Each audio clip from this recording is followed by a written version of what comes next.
Welcome everyone, it's Matt along with Goo, and today we are going to talk about Murdaw. How good is he? And, well, can you skip him? Stay tuned.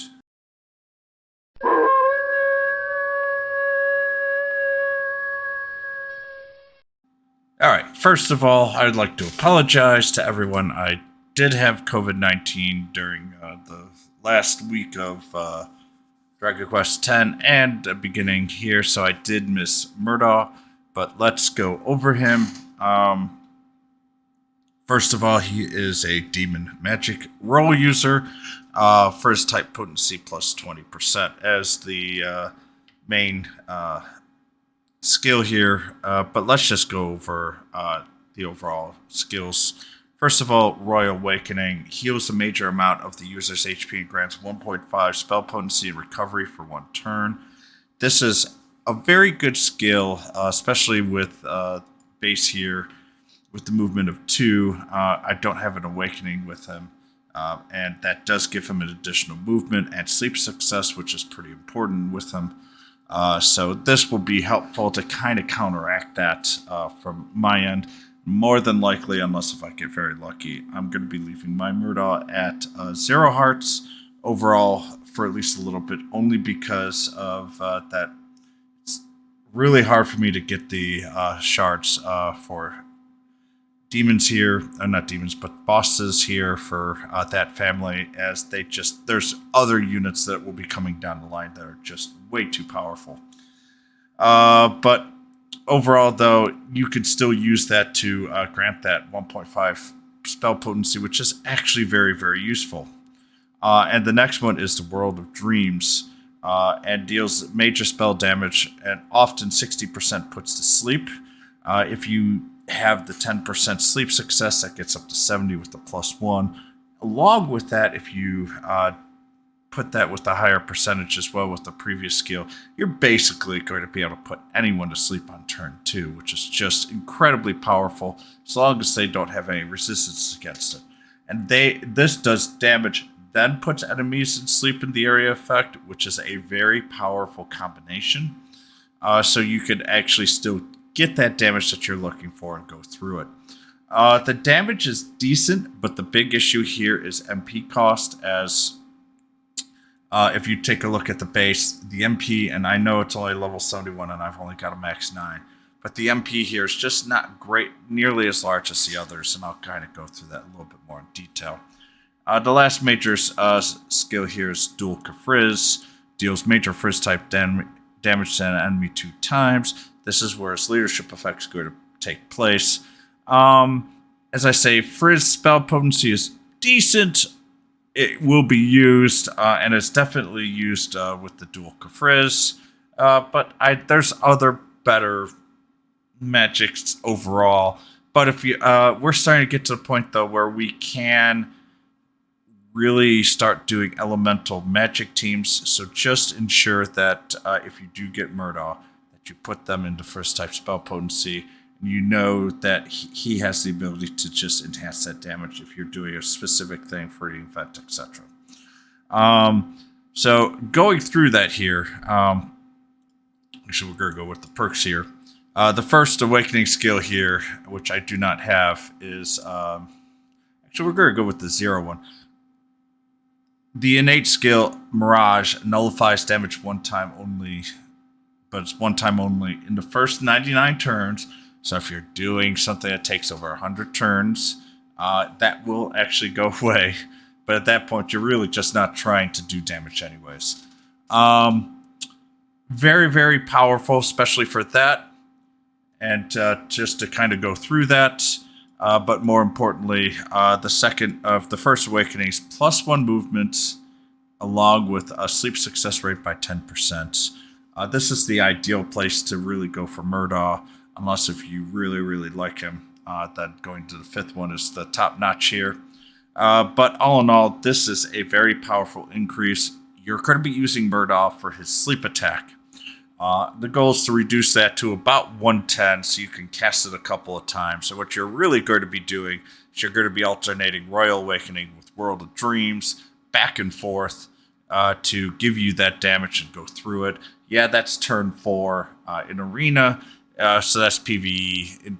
In Arena, you're going to go Royal Awakening, World Dreams, then Royal Awakening, World Dreams. And then actually you're out of MP at that point. But that's kind of what your goals there. All in all, though, very, very good there. It's a self only, not range 4 for the Royal Awakening. This one's a range of 3. Top notch. Now, for the perk 3 here, 2 and 4 is just whoosh and zap resistance. Let's go with 3 here. And that is Nightmare Body. One hit with an enemy's physical or martial attack will occasionally put enemies to sleep. This occasionally, once again, 60. So martial or physical.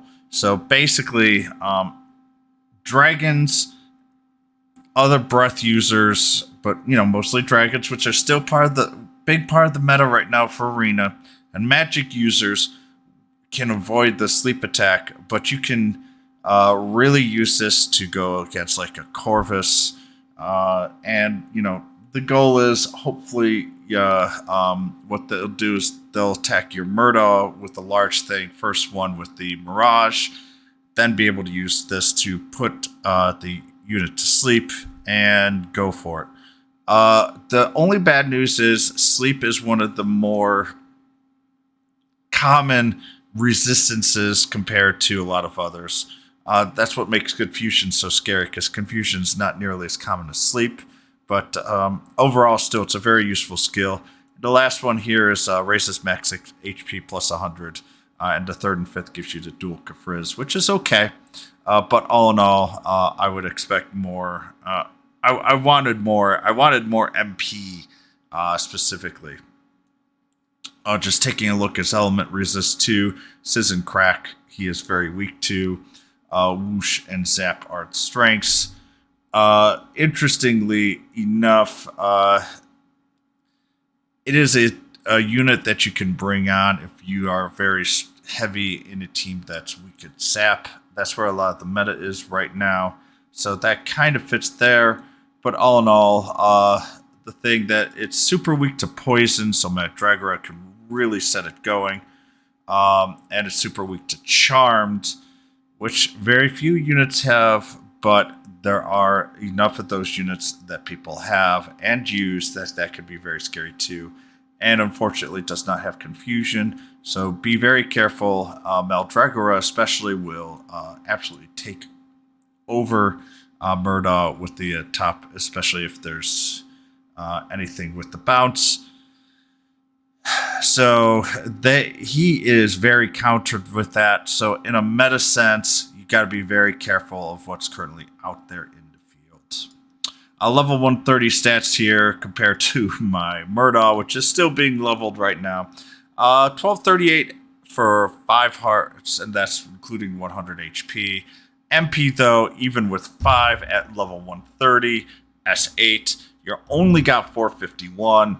You could only do 3 to 4 of the very powerful skill of World of Dreams. The reason I say 3 to 4 is most likely you're going to use Royal Awakening beforehand on at least 1 or 2 of them, which will take you down to that 3. Its attack is low at 243, which is whatever. Defense is okay especially for a magic user at 418. The combination's a little scary though. The Mirage does help, but it's only 1 attack. The agility 442 is relatively slow with units coming out now, but honestly, that actually is good for Murdaw comparatively, because you want them to come to you, especially if you got the 1 heart, you got the 1 movement on top of it, and then you can just put them to sleep and then go through that. If you do have them go real fast, Royal Awakening, though, is still good there. So either or, it doesn't really matter, but I'm going to highly suggest adding HP if you can. Wisdom is good, but not great with the 477, sorry. But in all honesty, I don't care. You're using Murdaw to put people to sleep, not for massive damage.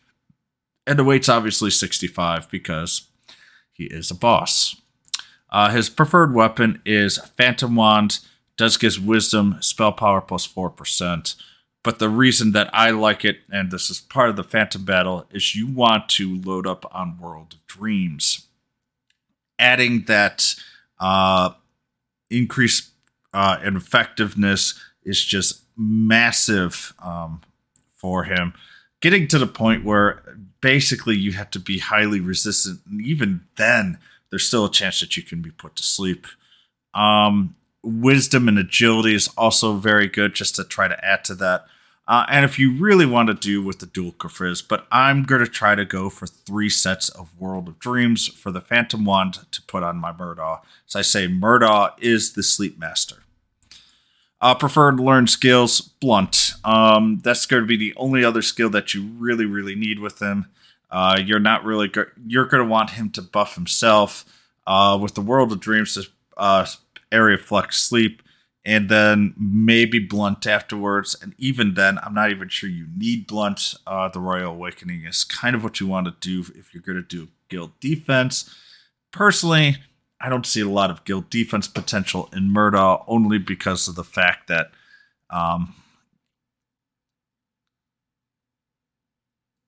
he has so many counters right now, especially with one of the big metas, that I don't expect a lot of people to put them out in those type of defenses. If they do, even Blunt might not even be all that useful. And personally, I would just be rocking with these 3 because, in all fairness, you're going to be Royal Awakening, World of Dreams, and then if he can't really do much, still, you're just going to try to Royal Awakening and get that HP back. Pro cons and pull. The Mirage is very powerful to nullify damage once it's an intrinsic skill. Very powerful sleep user. That's what you're going to use it for. You can do some damage along with the sleep, and really, if you get the weapon along with it, and I still got to farm that. I've been not great with the high-end stuff for the past 2 weeks. I need to really focus on that because that is going to be a very important thing for me to spend whatever I can, even with the alchemy stones, to get at least 2 of those skills there. And that healing himself is just incredibly powerful. But man, that first awakening is truly scary. Frankly, I do need to give him the shards, but it's just so hard to do. I just got to find a way. He's just really, really good at sleep, and there's going to be uses for him because of that. And there's not really much else to say. The cons, his MP will disappear quickly. I mean, 451 is not enough. With his main skill that you're really going to be using, 600 is probably not enough. He does not have an intrinsic MP heal. That's his big weakness. His other weaknesses, his HP and defense, are okay. The Mirage will help, but it's just 1 attack. And if you're shooting for, especially like in GVG, and he's on defense, I don't know why he'd be on defense, but if he is, you would be going with a fast attack just to nullify his Mirage, and then you would actually destroy him with like Mandragora or Sorrow or something, and he would be wiped out in an instant. So, as I say, his resistances, on top of it, Sizz and Crack, there's some pretty powerful users out there. The Zap, I do like that half resistance, but these 2 really scare me. I would have been okay with some other weaknesses, but right now he's just in a weird spot. But once again, that weakness, his ability to cast sleep and put people to sleep is just incredibly powerful. Will I pull? I did pull.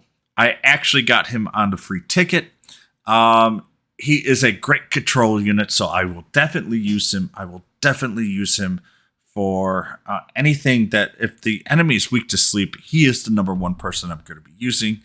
But otherwise, he is a one-trick pony, but man, that is a one-trick pony. So let's go with the other one, the Prickly Prankster.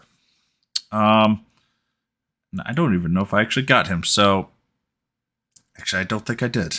So I'm going to have to actually go with the A unit here, because let me just double check with everybody. Maybe I did.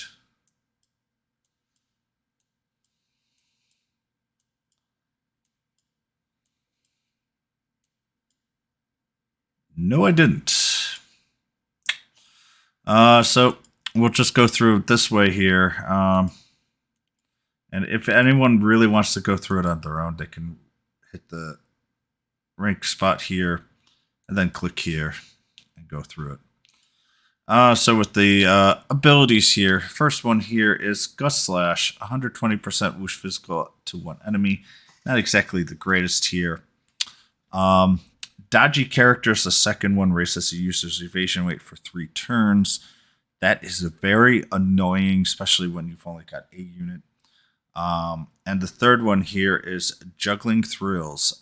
Deals 35% potency physical damage to one enemy 8 times and very rarely paralyzes. 10% paralyzing. If it was rarely paralyzed, he would actually be in a completely different range here. But what I really have to say is that from a leadership effect here, raises confusion resistance by 25% within a 5x5.